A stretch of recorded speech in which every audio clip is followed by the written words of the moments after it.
Existe na psicanálise um certo fetiche pela vida do Freud, porque ele foi uma pessoa muito irritante para nós. É muito irritante você pensar que alguém entendeu os meandros do seu funcionamento mental sem te conhecer. Então, dentro desta linha de incômodo que ele nos causou, nós tentamos depreciá-lo moralmente, encontrar na vida dele elementos que digam: você também é pecador, você também tem seus defeitos.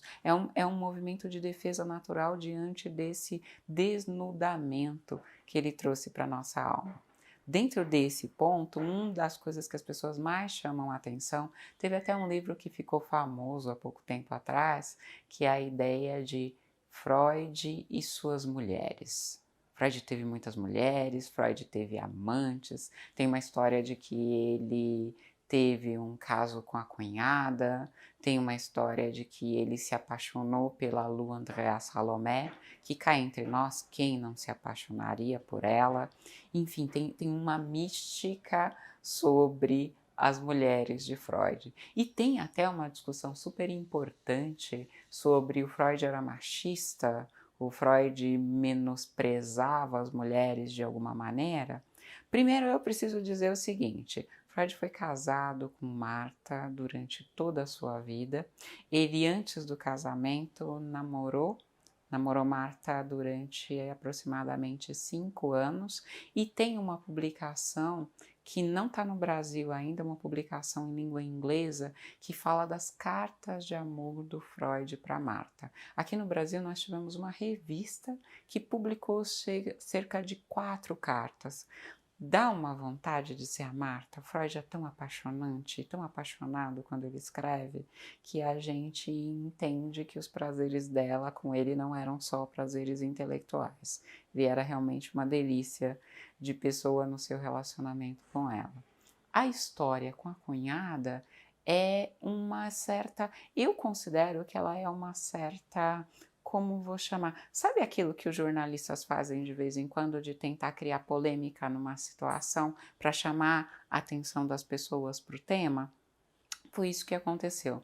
Na verdade, ele viajou com a cunhada 2 vezes seguidas, num, num intervalo de 7 anos entre cada viagem, para encontrar a família que estava no campo em férias. Então, não temos evidências de que ele tenha tido um relacionamento particular com ela. Agora, nós temos sim evidência de que ele teve uma correspondência muito íntima e muito agradável com a Salomé, de que ele se deixava influenciar pelas mulheres do seu ambiente. Então, nas cartas ele relata que aquela conversa ele estava tendo com Marta, sua esposa. Em muitos momentos ele relata de como a forma como a mãe o tratou determinou o jeito que ele se relacionou com a realidade. Então, o Freud considera que o sucesso que ele consegue ter na vida é diretamente da responsabilidade do afeto que ele recebeu da sua mãe desde muito pequeno. E na sua prática profissional, o Freud foi alguém que considerou a existência das mulheres enquanto ser subjetivo. Isso é complicado da gente trabalhar na atualidade, porque demanda diversos esclarecimentos, mas o fato é que no momento em que o Freud está desenvolvendo a psicanálise, a mulher não tinha socialmente a condição de pessoa. Não era só a condição de cidadã, votante, que ela não tinha. Era a condição de pessoa mesmo. As mulheres ainda eram consideradas, como são em muitos momentos da nossa estrutura social, objetos a serviço do homem, objetos desprovidos de vontade e de subjetividade. Quando o Freud começa a tratar suas pacientes neuróticas, ele traz à tona a existência do feminino.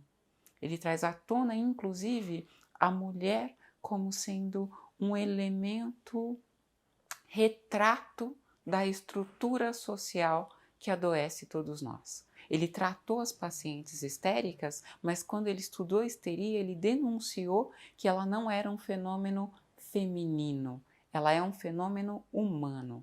As mulheres encontravam espaço, tinham voz para gritar o que estava doendo, mas os homens estavam doentes também, estavam adoecendo profundamente também e não eram capazes de reconhecer o próprio processo de adoecimento.